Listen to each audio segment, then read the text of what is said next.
Imagina una cocina que no es una prisión para mujeres, un lugar para condimentar, sazonar, sancochar la vida, una fragua, un fogón transformador, un lugar donde comenzó todo, un lugar donde se confabula,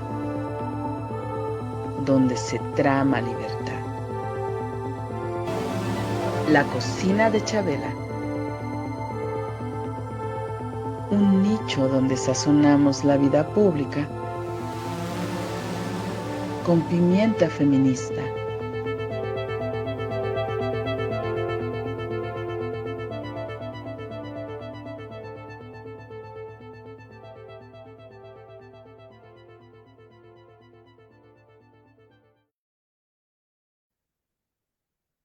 Bien, ¿qué tal? Muy buenas tardes. Estamos acá en la cocina de Chabela. Ahora, como ustedes saben, los jueves a las 12 del día en Violeta Radio 106.1 de FM en la Ciudad de México. Y también, por supuesto, nos pueden escuchar y mirar a través de nuestra página de Facebook y en www.violetaradio.org.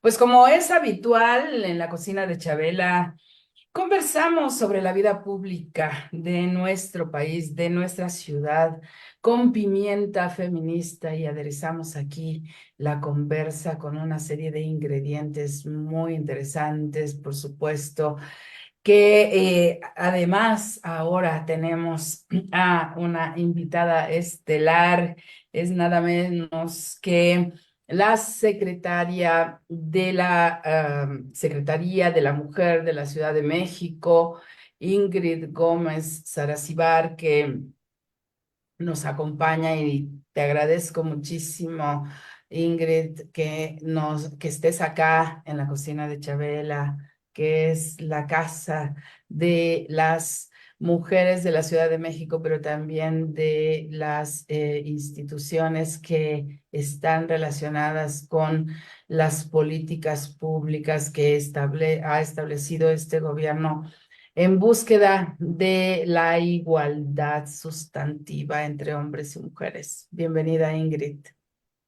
Muchas gracias, pues siempre encantada, primero de estar en la cocina, porque creo que es un espacio altamente creativo. ¿Qué sería de todas y de todos sin una cocina cerca, ¿no? Con la posibilidad no solo de crear, sino de convivir, de dialogar, de comunicarte y pues además, qué mejor que estar en Violeta Radio, que es un proyecto a quien, bueno, con el que me une mucho cariño. La verdad es que mucho cariño por lo que ha significado para las radioescuchas, las mujeres, eh, pues quienes están interesadas en los temas de la igualdad, eh, de la lucha contra la violencia, pues creo que ha sido también un oasis, Violeta Radio, no solo de escucha, sino al mismo tiempo de voz. Entonces, muy agradecida con ustedes. Muchas gracias, Ingrid. Pues yo quisiera empezar esta charla preguntando, en primer lugar, a 6 años de haberse creado la Secretaría de las Mujeres en la ciudad, a 6 años de haber iniciado con esta nueva institución que tiene una diferencia, y también quisiera que nos comentaras eso, entre ser un instituto y ser una secretaría. ¿Cuáles son las características positivas, digamos, en términos de esto que mencionaba, de la aplicación de políticas públicas para las mujeres en la ciudad? Bueno, yo creo que el avance, digamos, en términos, y lo estoy poniendo como avance, en términos institucionales, de que la política pública en materia de perspectiva de género, de igualdad y de no discriminación a las mujeres ocupe un lugar en el gabinete y no necesariamente quede supeditada a, pues a la relación o a la vinculación con una secretaría, sea esta la de gobierno, la de desarrollo social, como fue en su momento, o cualquier otra.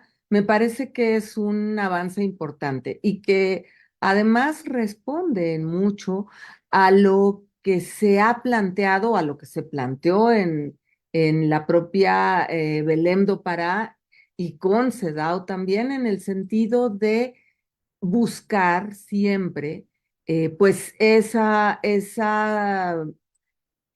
acciones para el adelanto de las mujeres. Las estructuras, las arquitecturas institucionales de los gobiernos y del Estado tienen que, pues tienen que ir hacia allá. Creo que el movimiento feminista, la lucha de las mujeres desde hace muchos años apuntó para que las instituciones reconocieran la necesidad de generar políticas de igualdad, reconocieran también que los impactos de las políticas públicas tienen una diferencia de cómo se viven entre hombres y entre mujeres. Entonces, me parece un acierto de entrada el que la jefa de gobierno, la entonces jefa de gobierno, la doctora Claudia Sheinbaum, hoy nuestra presidenta con A, nuestra presidenta electa, pues haya tomado la decisión y haya apostado por la creación de una secretaría de las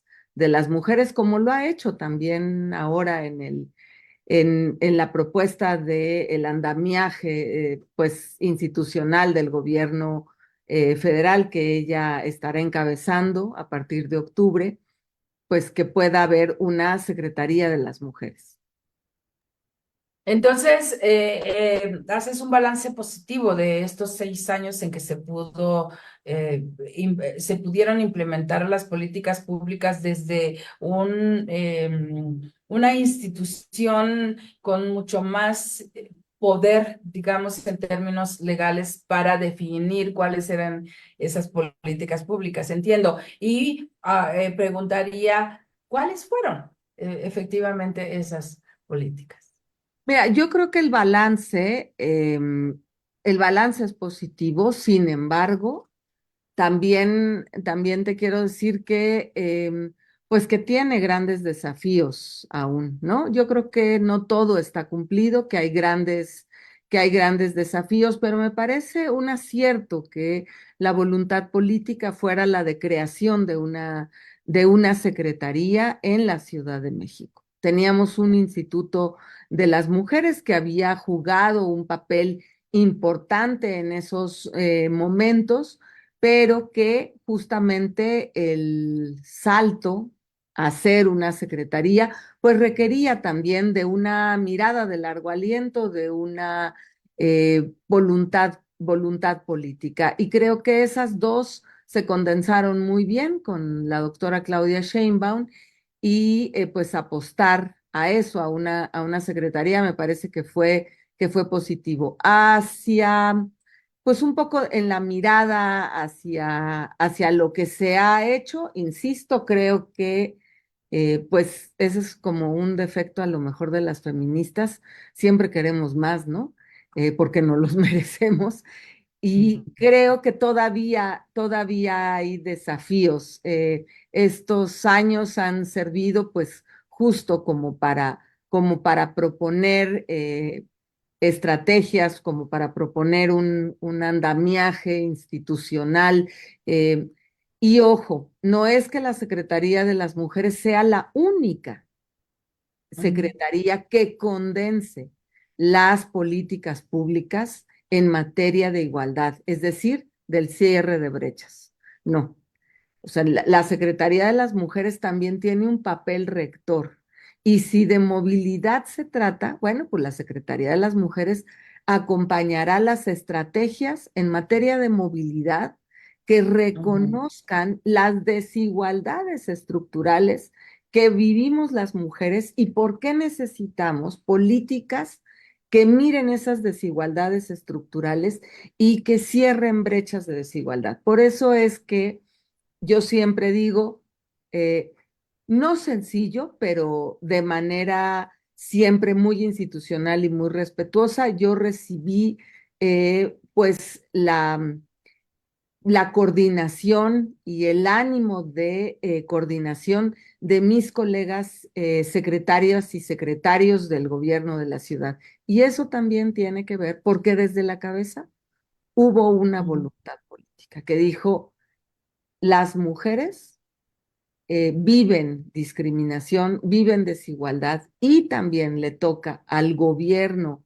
al Estado, promover las estrategias, las políticas, las acciones, los programas para cerrar esas brechas de desigualdad y además para promover acciones eh, pues que afirmen la no discriminación, el combate contra la violencia que ya estructuralmente de por sí viven las mujeres. Entonces me parece que esto es importante, por eso es que Movilidad tiene un programa que se denomina Género y Movilidad, que el, la Secretaría de Riesgos y de Protección Civil ha editado junto con ONU Mujeres y con nuestra participación un manual con perspectiva de género en materia de la detección y el afrontar el riesgo de desastres. ¿Por qué? Porque las mujeres vivimos diferenciadamente los desastres naturales, las lluvias, las inundaciones, los temblores, etcétera. Que la Secretaría del Medio Ambiente reconozca que también los efectos del cambio climático se viven de manera diferenciada. La gestión del agua es una gestión que yo siempre digo, yo vengo de una alcaldía en donde tenemos una gran reserva de recursos naturales, sobre todo el bosque, que es la alcaldía Tlalpan, que tiene una gran extensión de suelo de conservación, pero en las comunidades de arriba, justo donde están los bosques, los pueblos rurales de la alcaldía no tienen agua. No tienen agua como pueden tener las colonias en Benito Juárez. Y entonces esa carencia hace que muchas mujeres sean las que gestionemos todo el tema del agua. Por eso celebro mucho también que desde la Secretaría del Medio Ambiente hayamos podido acompañar toda esta propuesta de un programa integral de género y cambio climático, porque los efectos se viven de diferente manera y porque también me parece que es reconocer la labor que hacen muchas mujeres en esta ciudad que cuidan de los territorios de suelo de conservación, de los territorios rurales, como parte de las actividades cotidianas de cuidado que tienen en sus hogares. Entonces, generar también propuestas en materia de política pública, por ejemplo, para alternativas como puede ser la cosecha de agua de lluvia, los huertos urbanos, que impactan mucho la vida cotidiana también de las mujeres, me parece importante. Todo lo que hemos hecho con la Secretaría del Trabajo nos preocupaba mucho también en la valoración del trabajo del hogar, remunerado y no remunerado, porque en ambas pistas las mujeres somos quienes en su mayoría lo hacemos. El 98% de las mujeres que se emplean como trabajadoras del hogar, perdón, pues son el 98%, ¿no? Y también quienes hacemos un trabajo del hogar no remunerado, pues en su mayoría somos mujeres. Entonces, visibilizar, pero también, pues buscar la justicia laboral para estas mujeres que realizan el trabajo del hogar remunerado nos parecía también importante. Entonces, creo que la Secretaría de las Mujeres, pues ha tenido una incidencia en las políticas públicas de las diferentes secretarías. Lo que se ha hecho en materia de seguridad ciudadana, con la propia Secretaría de Seguridad. Entonces, esta ya es como una línea de trabajo muy importante, que incluye también el acompañamiento en la formación de personas tomadoras de decisiones, pero también de quienes están a cargo de ejecutar las políticas. Entonces, la capacitación ha sido parte importante de lo que nos interesa y que hablaba también la doctora Sheinbaum en la presentación de esta nueva Secretaría de las Mujeres a nivel federal, que es la transversalidad de la perspectiva de género, que tiene que impactar. No es para que nos llenemos diciendo tenemos miles de enlaces de género, tenemos unidades de igualdad, no, es justamente para cerrar brechas de desigualdad, para combatir la discriminación y para hacer de los espacios laborales espacios libres de violencia. Entonces, esto me parece muy importante. Y la otra línea que es fundamental, que además esa tiene que tener un carácter territorial, de naturaleza territorial, porque es ahí donde pasa la vida de las mujeres, no en las oficinas. Tiene que ver con toda la promoción, digamos, de políticas de igualdad, que nosotras las condensamos mucho también en programas de prevención de las violencias o de la violencia, para ser exacta, porque lo que estamos previniendo o lo que queremos prevenir es la violencia machista, y allí pues hay todo un proceso, no solo de información, porque podemos brindar mucha información de todos los servicios que se tienen, pero también Sí. tenemos que hacer una reflexión profunda en los territorios con las mujeres, porque tenemos muy normalizadas estas formas sutiles de la violencia, que parece que son cotidianas y que no están bien, no hacen bien, escalan y se vuelven en un problema de violencia que entonces sí se voltea porque ha puesto en riesgo la integridad o la vida de una mujer, ¿no? Entonces hay que trabajar pues como de todos los días, ir llevando a las mujeres, pues, cuáles son los derechos y cuáles son los servicios, pero desde una reflexión profunda, no solo desde la difusión. Entonces, ese es un trabajo que hacemos a través de las lunas, a través de la red de mujeres, y el otro que tiene que ver con atención y acceso a la justicia, porque te recordarás que en 2019, el 25 de noviembre del 2019, en el marco del Día Internacional por la Eliminación de todas las formas de violencia a las mujeres, la doctora Sheinbaum declara la alerta por violencia contra las mujeres en la Ciudad de México, se decretan 11 acciones urgentes para atender, pero a partir de esas acciones se van conjuntando otra serie de programas y de acciones, un poco también, porque eso pasa en 2019. Sí. Tu servidora en 2019 era directora general para una vida libre de violencia de esta secretaría, y en Sí. 2020 me nombra la doctora Sheinbaum secretaria, Sí. pero eso fue en febrero. Para finales de marzo estábamos ya atendiendo la pandemia y Sí. la Y y el además un confinamiento. contexto muy complejo en la ciudad, porque justamente en ese periodo sucedieron eventos muy, muy lamentables, ¿no? Yo recuerdo este asesinato de una niña llamada Fátima, que nos conmocionó tremendamente y que indignó muchísimo, y que fue uno de los motivos por los que la marcha del 8 de marzo fue súper masiva, incluso ya se hablaba de la pandemia y que se había posibilidades de que durante la marcha hubiese habido contagios. Bueno, un momento muy, muy dramático, digamos, por hechos reales que nos estaban sucediendo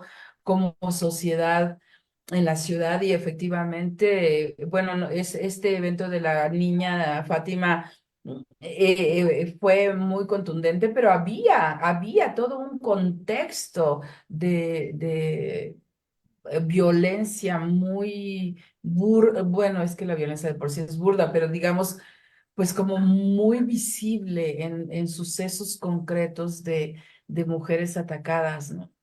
De Sí, niñas. desde luego, doloroso y lacerante. El feminicidio de Fátima fue el primer caso de feminicidio que me tocó atender como secretaria.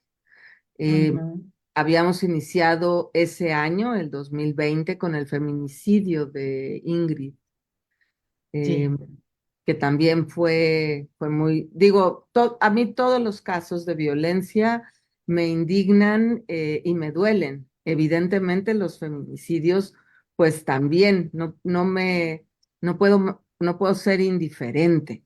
Eh, Ujú. y justo me tocaron muy cercanos, primero como directora general y luego el de Fátima como secretaria. De hecho, Ujú. pues Ujú. yo estuve varias veces en casa de la mamá de Fátima, de la señora Malena, Ujú. pues atendiendo. Y justo eso, porque digamos, esa parte de la atención directa no necesariamente era de las tareas del Instituto de las Mujeres. El Instituto de las Mujeres no, no necesariamente hacía atención directa, canalizaba, acompañaba, pero no hacía una atención directa.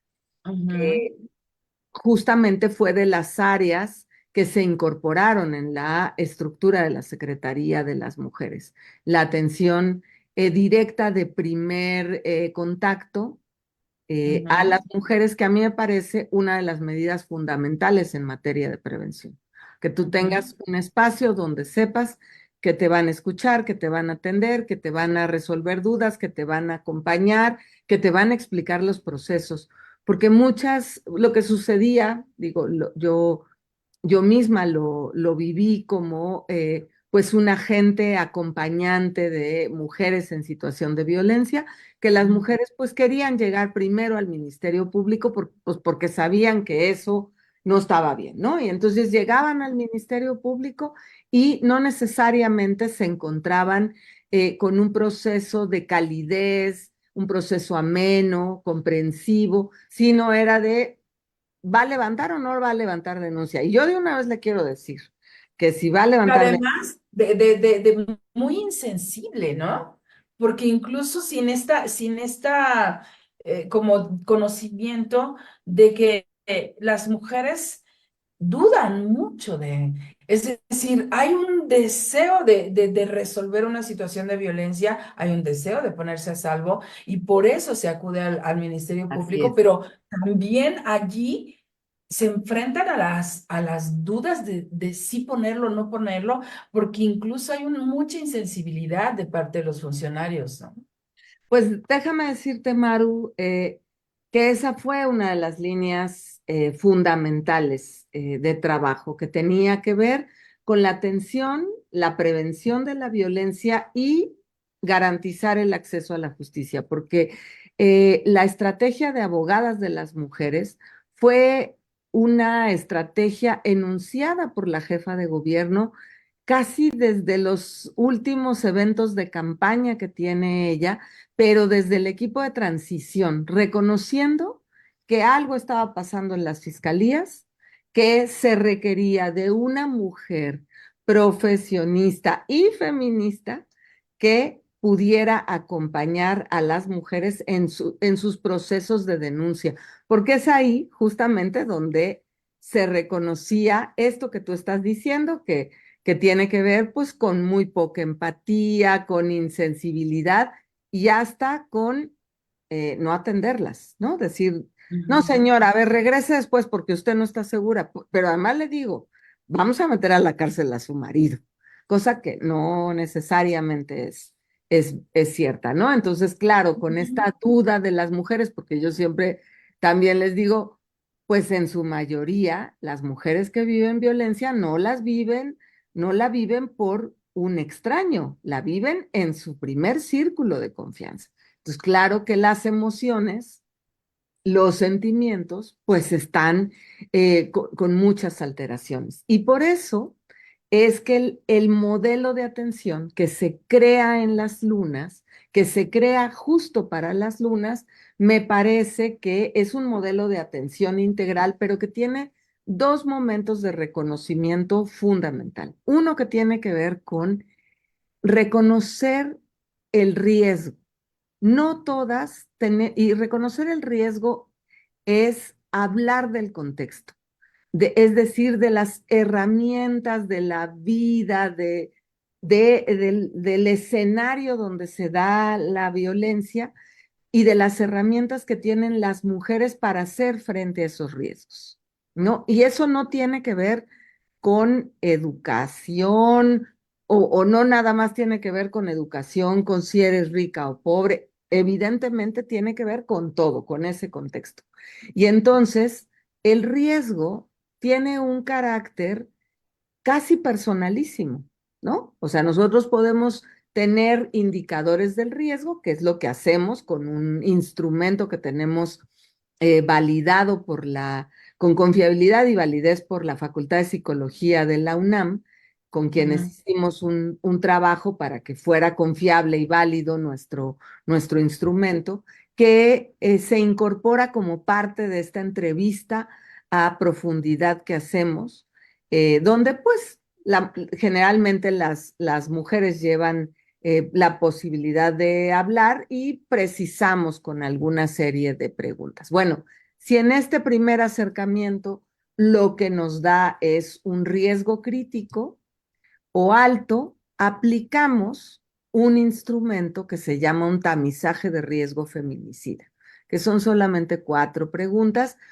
que tratan de corroborarnos si lo que existe allí es un riesgo que ponga en peligro la vida de esta mujer y que a veces ni siquiera las mujeres se están dando cuenta de ello.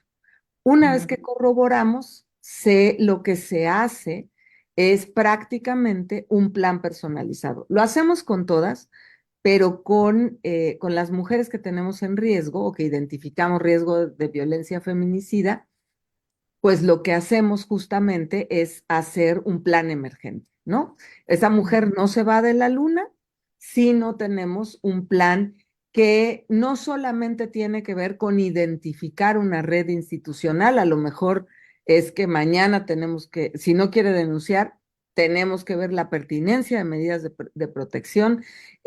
A lo mejor no es bueno que regrese al domicilio, ¿no? Entonces proponemos una casa de pernocta donde pueda pasar la noche o una casa de emergencia que es más tiempo, que nos permita ver con una red familiar, comunitaria, de amigas, el tratamiento que podemos darle al caso y toda una serie de servicios. Entonces, es un programa integral donde vemos la parte jurídica, la parte emocional y también la parte social, que es cómo vinculamos a todos los servicios, porque muchas veces se necesitan servicios médicos, otras veces las mujeres salen sin documentos de los niños, niñas, entonces, o sin sus documentos, y entonces hay que hacer una serie de gestiones para que el registro civil nos apoye brindándonos los documentos necesarios que se requieran. Y también me parece que es la otra parte muy importante, el tema psicoemocional.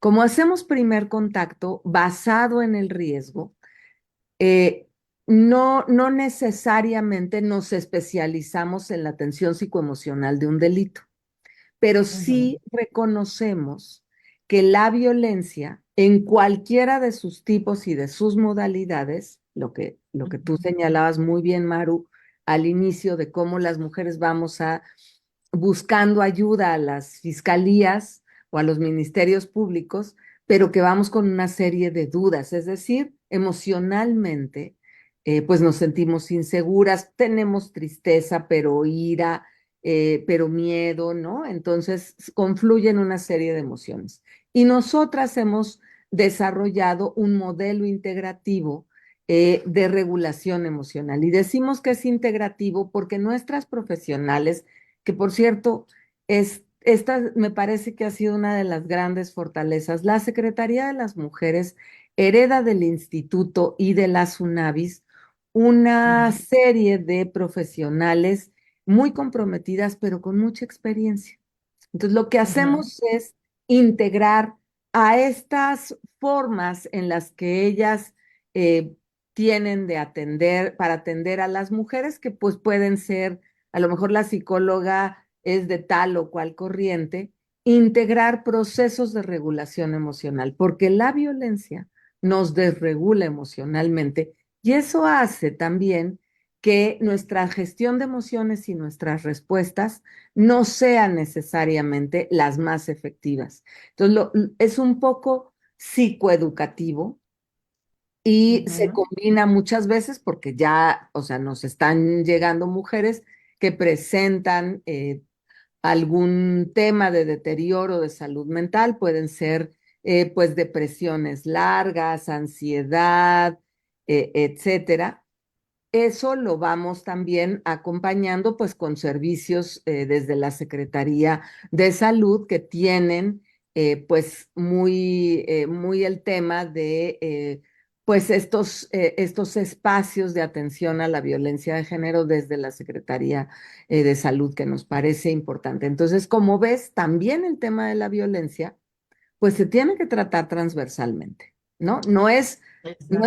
No solo le implica a la Secretaría de las Mujeres y a la Fiscalía o a la policía, ¿no? Porque ahí también, pues hay que trabajar con los primeros respondientes, con decirles que sí les toca, ¿no? Que si están viendo, sí les toca y tienen que actuar. Y eso también ha sido un proceso formativo para la policía eh, pues que ha sido, bueno, que nos ha representado retos porque estamos hablando de 80,000 efectivos en la Ciudad de México, Claro. Pero que son hombres y mujeres. hombres y mujeres, porque un poco lo que decíamos era, está bien, respetamos aquellas alcaldías y aquellas estrategias, de hecho nos apoyamos de ellas, donde hay policías violeta, ¿no? Que le llaman, o Ujú. policías de género, pero la Ujú. instrucción de la jefa de gobierno entonces, de la doctora Sheinbaum, fue todas y todos tienen que estar formados con perspectiva de género. Entonces, claro, fórmate a 80,000 en un curso básico, que fue el que dimos, No, y no. después hemos dado diplomados especializados. Y creo que ha Ujú. habido una buena experiencia en la Secretaría de Seguridad Ciudadana, porque también ha habido una transformación. Entonces, la línea de pues protección y de combate a la violencia ha sido una línea pues que ha estado en donde hemos estado muy implicadas, donde tenemos una gran coordinación justo por la alerta, pero también por la línea 765 con la fiscalía, con la policía y hasta con el tribunal, ¿no?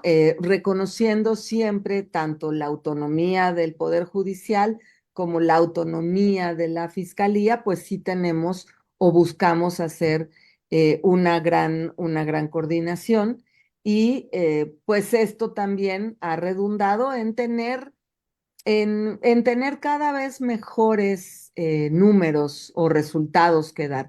Y allí yo te quisiera... Justamente aquí te interrumpo porque sí me encantaría que nos compartieras.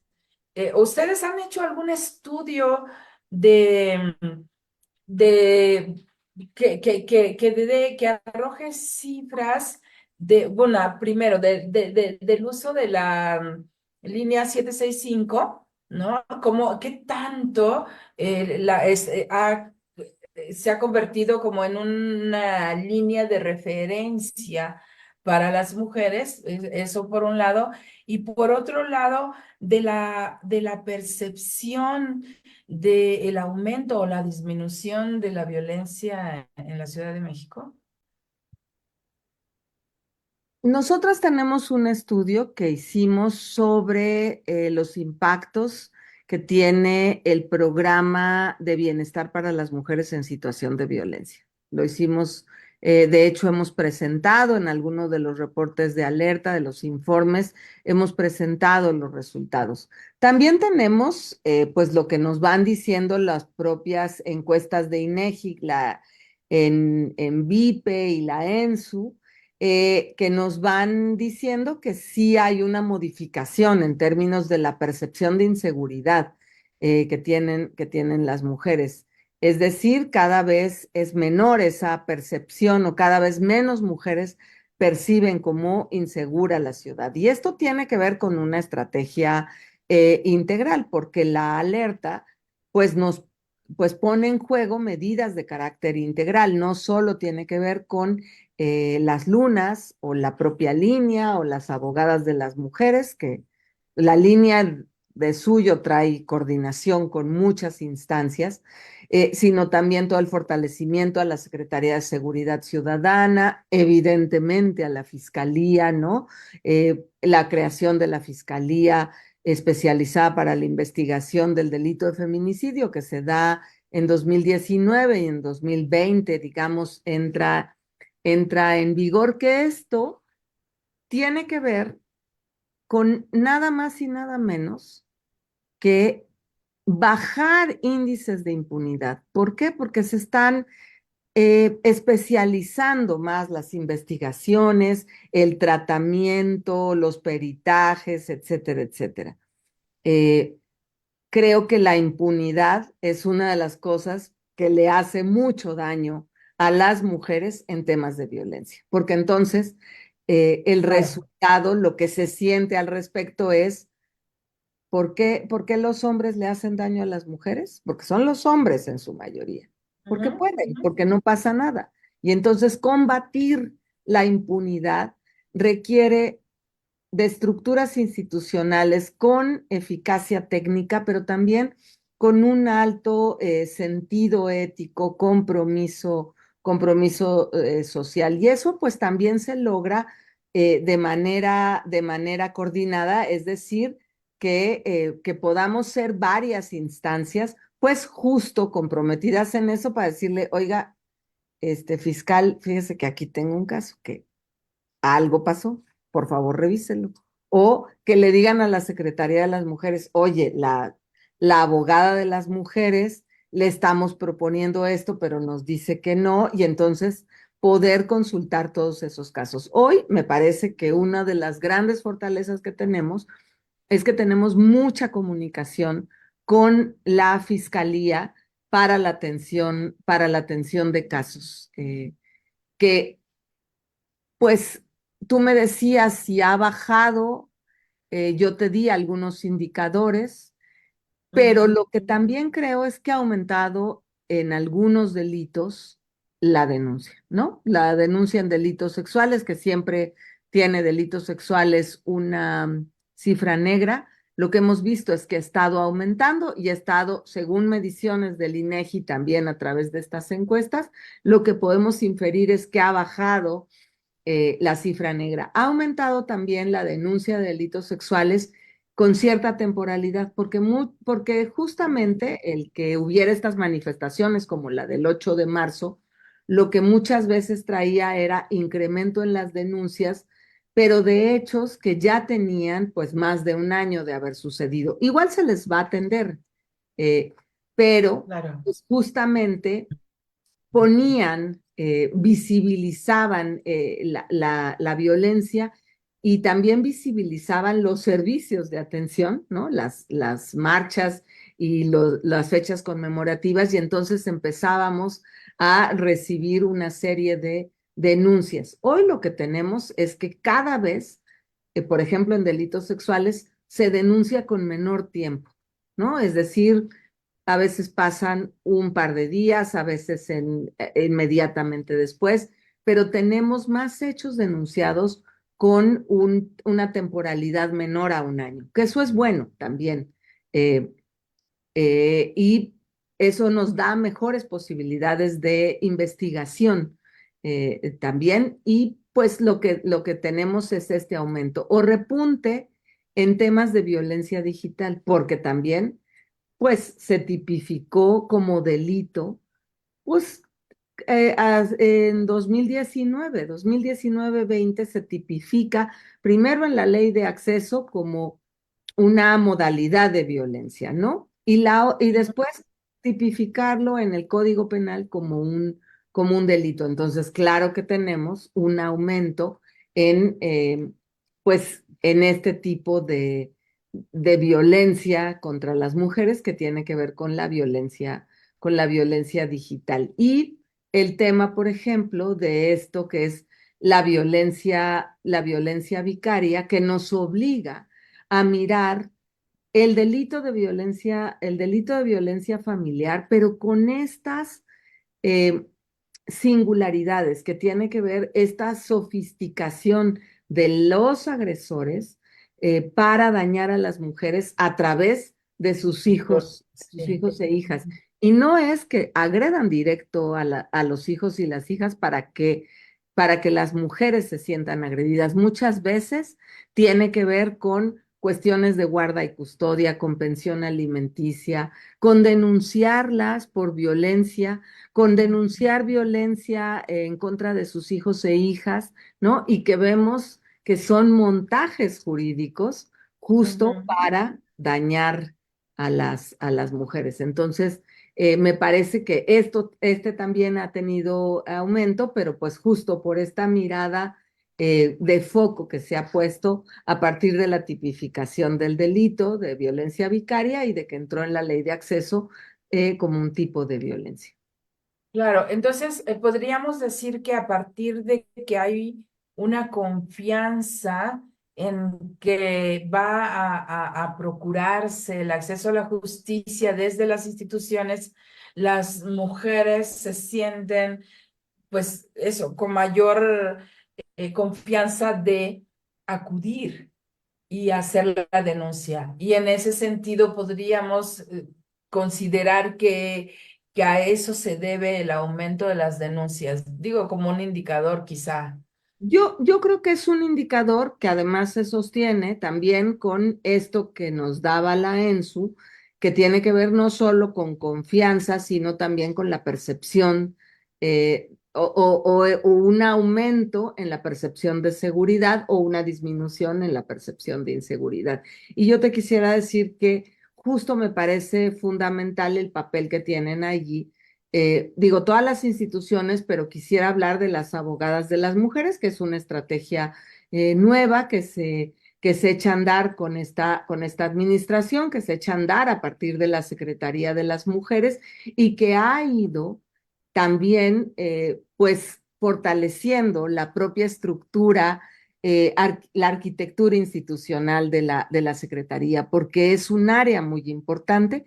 Tenemos 166 abogadas de las mujeres que no solo están en los ministerios públicos territoriales, es decir, en las fiscalías territoriales, sino también están en las especializadas y tenemos dos células para trámite de medidas de protección. Una que tiene que ver con procesos penales, pero otra también que mira los procesos familiares, porque justamente cuando hay procesos de lo familiar, las mujeres se ven más vulneradas en su seguridad. Hay más, incluso crece la violencia, ¿no? Eh, Cuando hay planteamientos, pues de me voy a divorciar, quiero pensión alimenticia, estoy peleando una guarda y custodia de los hijos, incrementan los procesos de violencia y por eso es necesario mirarlos en su integralidad. Una de las cosas que creo bueno, queda pendiente en ese sentido es poder impulsar, junto con la Fiscalía, los juzgados especializados para mujeres. Es decir, estos que conozcan de la violencia y de la discriminación contra las mujeres, eh, Ujú. desde lo penal y desde lo familiar, que no esté separado. Nosotras hoy tenemos dos células que se comunican entre sí, que miran la integralidad y que por eso proponen a veces no vamos a pedir medidas de protección de lo familiar en esto y en esto y en esto, y la denuncia en lo penal, por ejemplo, ¿no? Pero sí especializados, y por eso creo que también es importante hablar y pertinente hablar de la reforma al Poder Judicial, ¿no? Es con esta posibilidad también, pues, de que se considere estos temas que tienen que ver con la vida de las mujeres, nada más y nada menos. Claro. Pues nos quedan pocos minutos, pero yo tengo dos temas. Una es regresar a- al caso de la niña Fátima. Es decir, ¿se alcanzó la justicia? ¿Consideras que se alcanzó la justicia en ese caso? Esa es una. Y la otra, bueno, sí, ¿qué trabajo se ha hecho para transformar la conducta de los hombres desde la Secretaría de las Mujeres? Son dos de mis preguntas finales. Ay, Maru, reinteresantes. Mira, en el caso de Fátima, yo te diría que no. Y te voy a decir por qué, a pesar de que se han hecho muchas cosas. Yo te Ujú, diría que no, porque todavía no hay sentencia. Em, Todavía hay un proceso. Hay dos personas, eh, pues, que están en calidad de imputados, quien se lleva a Fátima de la escuela y prácticamente se la entrega al agresor.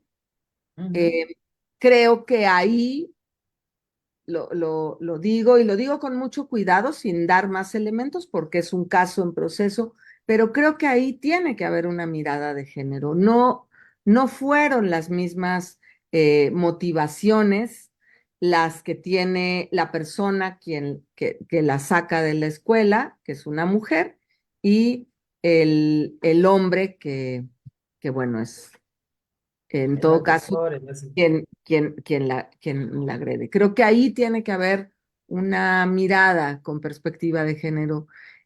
Necesitamos, en todos los casos, evidentemente, de feminicidio, pero en toda la justicia, que haya, que haya una mirada de género, pues.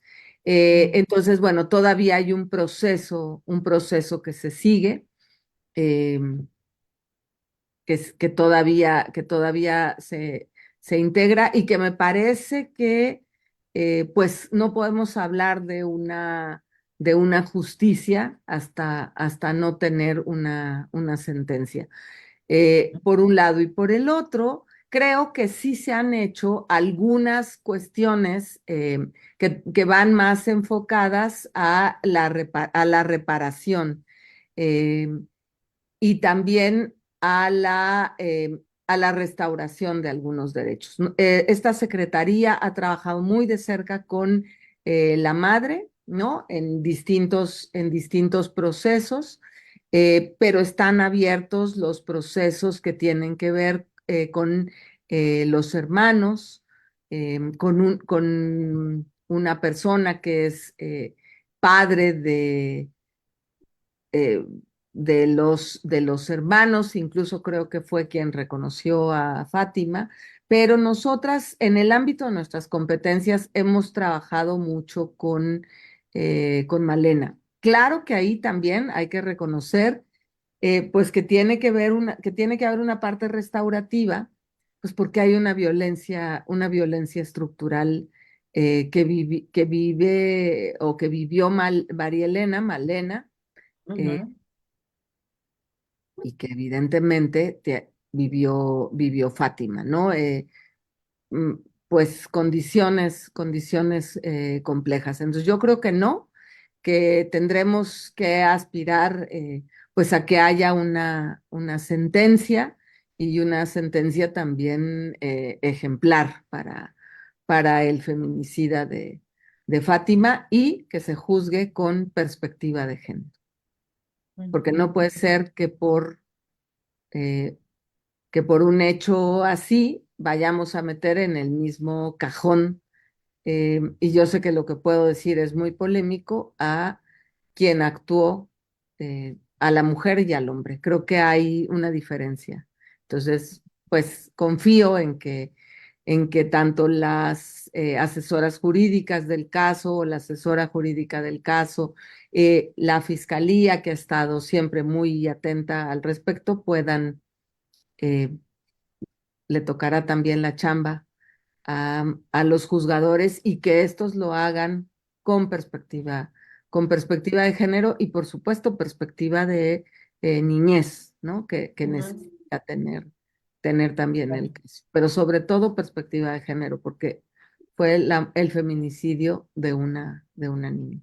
Y cuando Ujú. hablamos de feminicidio hablamos de razones de género. Sí, Y exacto. en el tema de los hombres, pues mira, la Secretaría de las Mujeres efectivamente, y me van a criticar muchas colegas porque van a decir, ¿por qué usamos los recursos?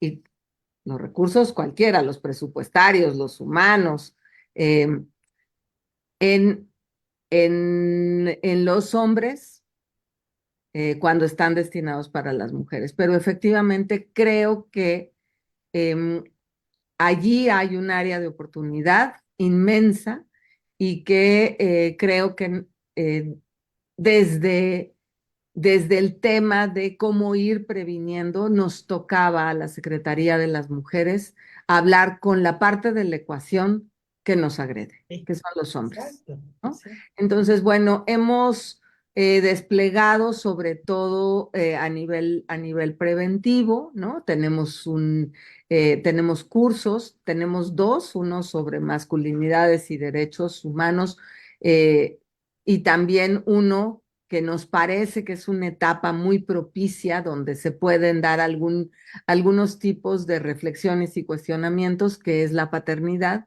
Entonces tenemos uno también de paternidades que habla sobre el cuidado, ¿no? Sobre cuidar. Y en ese cuidar, ¿cómo hacemos? eh, pues hombres que vayan más por la igualdad y por la no violencia contra las mujeres.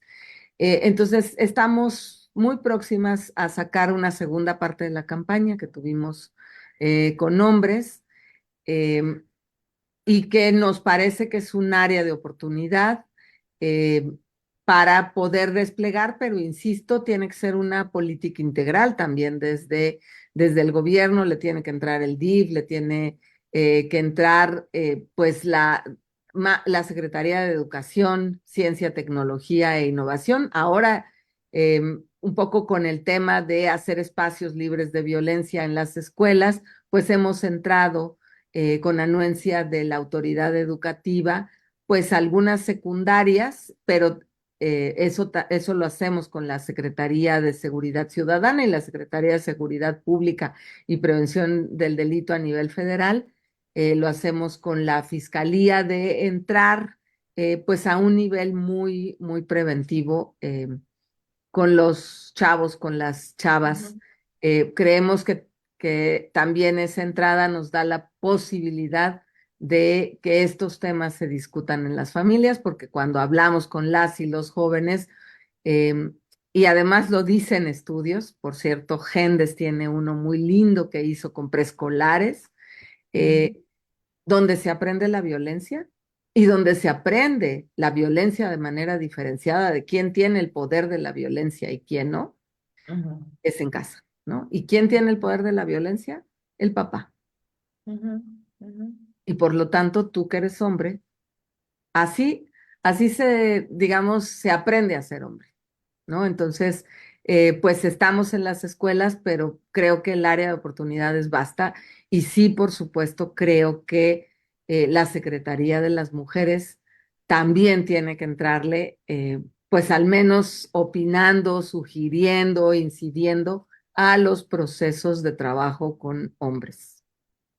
Claro, porque entonces, porque el objetivo es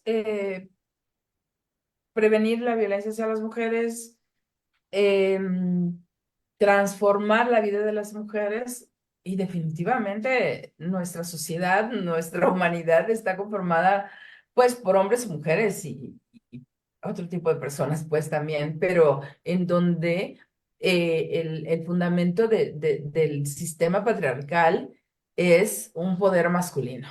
Así es. Y Totalmente. entonces, o sea, definitivamente, a mí me parece que aun cuando lleve el nombre de Secretaría de Mujeres y el objetivo sea, o seamos las mujeres, pero hay que trabajar con todos los componentes de la sociedad para transformar justamente la vida de las mujeres en el sentido preventivo, a mí me parece excelente.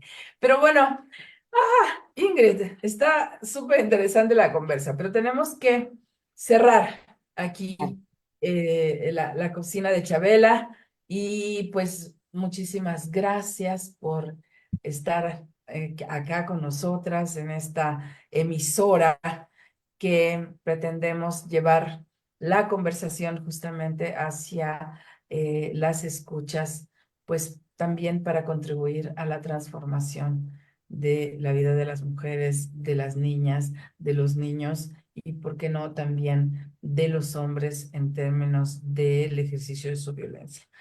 Pues muchísimas gracias. Hombre, gracias a ti, Maru, evidentemente a Violeta Radio, y creo que no me puedo ir sin decir esto. Si bien hubo la voluntad política de la creación de la Secretaría de las Mujeres en la Ciudad de México y ahora en el gobierno federal, creo que en este tránsito han sido fundamentales el movimiento amplio de mujeres y sobre todo el feminismo en este país y en esta ciudad que siempre puso el tema de la responsabilidad del Estado para con la protección, para con la igualdad, para con la no discriminación a las mujeres. Entonces, creo que la Secretaría de las Mujeres, pues justo me parece que es una responsabilidad, pero también ha sido un logro de muchas. Y yo me congratulo también por eso, pero también, pues, efectivamente, la responsabilidad y el privilegio de servirles, pues, siempre es alto. Muy bien, pues muchas gracias y por supuesto que la cocina de Chabela está abierta para que vengas y nos visites y nos digas y nos converses en cualquier momento, independientemente de que sea desde la Secretaría de las Mujeres o desde cualquier otro espacio. Ingrid Gómez, Muchas gracias, abrazos. un abrazo.